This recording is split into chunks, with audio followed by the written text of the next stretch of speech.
Hello everyone, my name is Rahul Srivastava and welcome to all of you in my YouTube channel. आज की video का जो topic है वो है फंडामेंटल थ्योरम ऑफ अर्थमेटिक, जो कि क्लास 10th का फर्स्ट चैप्टर रियल नंबर से लिया गया है। तो फंडामेंटल थ्योरम ऑफ अर्थमेटिक को पढ़ने से पहले हमें दो चीज़ को सीखना चाहिए। पहला है कि कंपोजिट नंबर्स क्या होते हैं और दूसरा है कि आपके प्राइम नंबर्स क्या होते हैं। ठीक है, तो कंपोजिट नंबर्स क्या होंगे और प्राइम नंबर्स क्या होंगे उनको पहले डिस्कस कर लेते हैं, फिर उसके बाद हम पढ़ते हैं फंडामेंटल थ्योरम ऑफ अर्थमेटिक। तो हम पहले बात करते हैं प्राइम नंबर्स की। प्राइम नंबर्स की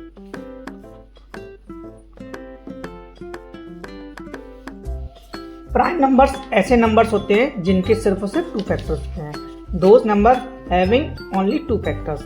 ऐसे नंबर जिसके सिर्फ और सिर्फ 2 फैक्टर्स हो उसको हम प्राइम नंबर बोलते हैं। एग्जाम्पल के तौर पर मैं बात करता हूँ 2 की, मैं बात करता हूँ 3 की, मैं बात करता हूँ 5 की, मैं बात करता हूँ 7 की। अगर मैं 2 की बात करूँ तो 2 किस किस की टेबल में आएगा? 2 1 की टेबल में आएगा, 2 2 की टेबल में आएगा। ठीक है, तो उसके कितने फैक्टर हो गए? नंबर ऑफ फैक्टर 2, एक 1 और दूसरा 2। ऐसे मैं बात करूँ 3 के, 3 किसकी टेबल में आएगा? 3 1 की टेबल में आएगा, 3 3 की टेबल में आएगा। ऐसी बात मैं करता हूँ 5 की, 5 5 1 की टेबल में आएगा, 5 5 की टेबल में आएगा। ऐसी 7 की बात करता हूँ, 7 1 की टेबल में आएगा और 7 7 की टेबल में आएगा। यहाँ जो मैंने 4 एग्जांपल्स दिए हैं वहां पर हमें एक चीज ध्यान देना है कि यहाँ पे 2 के कितने फैक्टर हैं? एक 1 और दूसरा 2 यानी खुद। 5 के कितने फैक्टर हैं? एक 1 और दूसरा 5 यानी खुद। एक 3 जिसमें 3 एक तो 1 हो गया और दूसरा 3 खुद हो गया। 7 और 7 का एक खुद। ठीक है, तो कुल मिला के बात ये है कि प्राइम नंबर्स ऐसे नंबर्स होते हैं जिनके सिर्फ और सिर्फ 2 फैक्टर्स होते हैं। कितने फैक्टर होते हैं? 2। एक तो 1 और दूसरा वो खुद। ठीक है, अब हम बात करते हैं कंपोजिट नंबर की। कंपोजिट नंबर की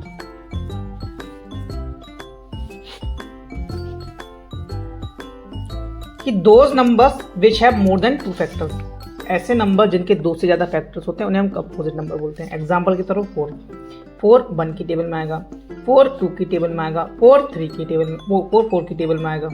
ठीक, 4 1 की टेबल में, 2 की टेबल में और 4 की टेबल में आएगा। ऐसी हम बात करते हैं 6 1 की टेबल में आएगा, 6 2 की टेबल में आएगा, 6 3 की टेबल में आएगा, 6 6 की टेबल में आ जाएगा। ऐसे हम बात करते हैं 8 1 की टेबल में आएगा, 2 की टेबल में आएगा, 4 की टेबल में आएगा और 8 की टेबल में आएगा।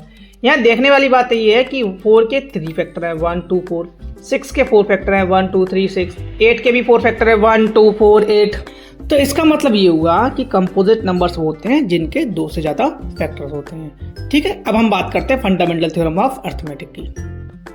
तो हाँ दोस्तों, देखिए फंडामेंटल थ्योरम ऑफ अर्थमेटिक ये कहती है कि हर एक जो आपका कंपोजिट नंबर है उसको आप एक्सप्रेस कर सकते हैं as a product of primes. ठीक है, and this factorisation is unique. इतनी बात पहले समझ लो क्या मतलब है कि हर एक कंपोजिट नंबर को उसके प्राइम फैक्टराइजेशन के फॉर्म में लिख सकते हैं, यानी every composite number can be express as a product of primes. अच्छा देखो, जैसे मैंने कहा 120 एक कंपोजिट नंबर है, जब मैं इसका प्राइम फैक्टराइजेशन करता हूँ तो देखो 2 की 2 से 30, फिर 2 से 15, फिर 3 से 5 टाइम्स कट गया, फिर 5 से 5 बच जा 5।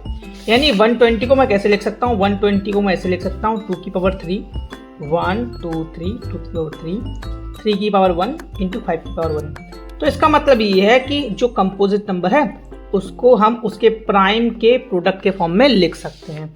तो वही बात लिखी है कि एवरी कंपोजिट नंबर, ये कंपोजिट नंबर है कि every composite number can be express as a product, ये प्रोडक्ट हो रहा है, as a product of primes, primes के प्रोडक्ट के फॉर्म में लिख सकते हैं। और ये फैक्टराइजेशन है वो यूनिक है। इस लाइन का बहुत बड़ा महत्व है। दिस फैक्टराइजेशन इज यूनिक, कहने का मतलब ये है कि 2 की पावर 3 3 की पावर 1 5 की पावर 1 ये सिर्फ और सिर्फ 120 का ही फैक्टराइजेशन होगा। इसके अलावा ये किसी का नहीं होगा। चाहे आप 130 का भी लिख लीजिए, चाहे 140 का लिख लीजिए, उनके अलग फैक्टराइजेशन आएंगे और 140 के अलग आएंगे, लेकिन 120 का फैक्टराइजेशन 2 की पावर 3 3 की पावर 1 और 5 की पावर 1 होगा। एग्जाम्पल के तौर पर अगर मैं बात कर दूं कि जैसे ये आया कि ये किसका प्राइम फैक्टराइजेशन है, ऑप्शन में दिए 120 130 150 160। तो ध्यान रखना है 2 की पावर 3 3 की पावर 1 5 की पावर 1 ये सिर्फ और सिर्फ 120 का ही प्राइम फैक्टराइजेशन होगा और ये यूनिक है। इसके अलावा 120 के अलावा ये किसी का नहीं होगा। ठीक है, तो ये होती है fundamental theorem of arithmetic. Thank you.